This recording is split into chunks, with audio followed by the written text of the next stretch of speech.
Esse barco está motorizado com 3 de 300 V8 e que chega até 60 milhas por hora.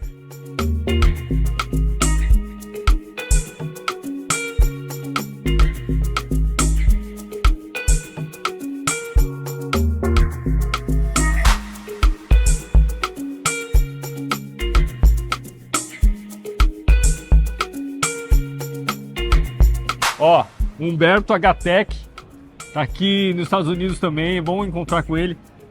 Conta um pouquinho da história, vem pra cá, o pessoal tá passando aí, ó. O que vocês estão fazendo por aqui? Ah, Fort Lauderdale, né?